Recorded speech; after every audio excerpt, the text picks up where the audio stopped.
Los días de la Tierra están contados. Nada ni nadie puede evitarlo. El destino está escrito y la Tierra será tragada por el Sol. Lo que para entonces quede en este planeta, ya seamos nosotros los humanos o algo más, inevitablemente sufrirá en el más infernal apocalipsis que puedan imaginar.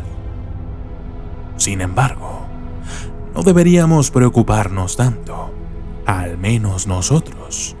Según los expertos, en 7.590 millones de años, la Tierra saldrá de su órbita y se destruirá.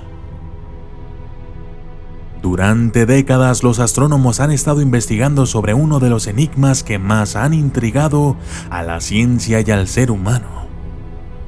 Un estudio realizado por los científicos Claude Peter Schutter y Robert Cannon Smith y publicado recientemente parece demostrar que el futuro de la Tierra se encuentra en manos del Sol, que llegará un momento en que intente engullirse el planeta azul. Según la teoría de estos científicos, el Sol irá aumentando de tamaño y emitirá más luz y calor a medida que vaya envejeciendo.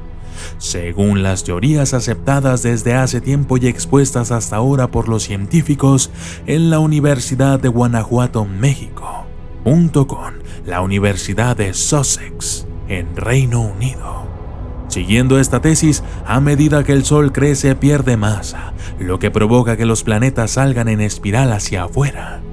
Y si la naturaleza sigue su curso, dentro de 7.590 millones de años la Tierra se extraviará de su órbita y se precipitará hacia una rápida y vaporosa destrucción en una trayectoria espiral. Sin embargo, el descubrimiento realizado el año pasado de una estrella en la constelación de Pegaso dio esperanzas de que la Tierra pudiera sobrevivir a una muerte del Sol.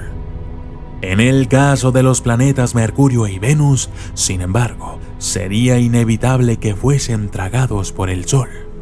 Pero este, al hincharse, eyectaría una gran parte de su masa, a consecuencia de lo que su tirón gravitatorio disminuiría y la Tierra podría terminar en el mismo lugar donde ahora se encuentra Marte.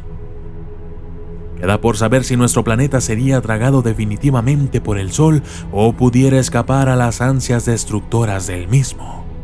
Siguiendo la evolución estelar, se sabe que en los primeros 4.500 millones de años, el brillo del Sol ha aumentado ya en un 40%.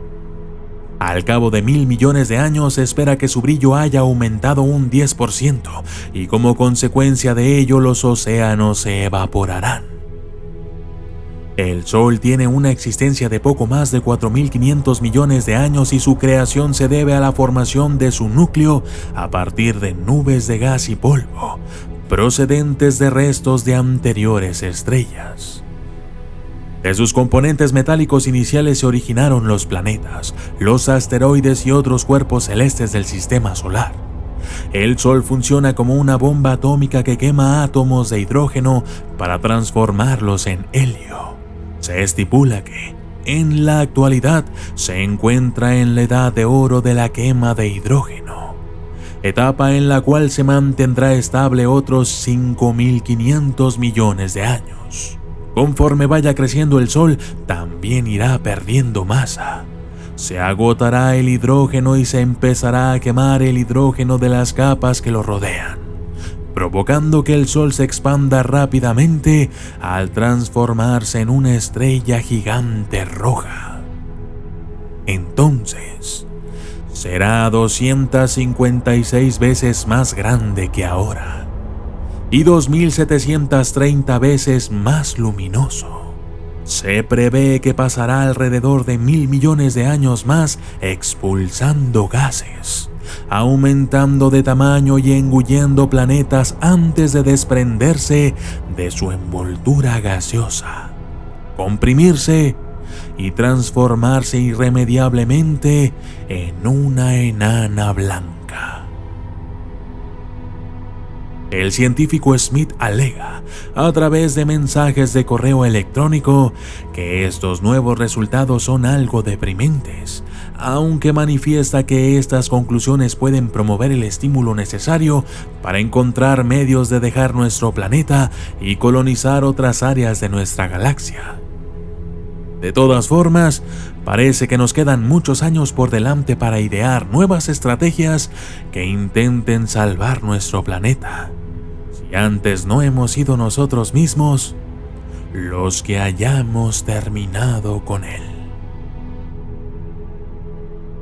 Yo soy el documentalista. Y esto fue El Sol se tragará a la Tierra. Gracias y hasta la próxima.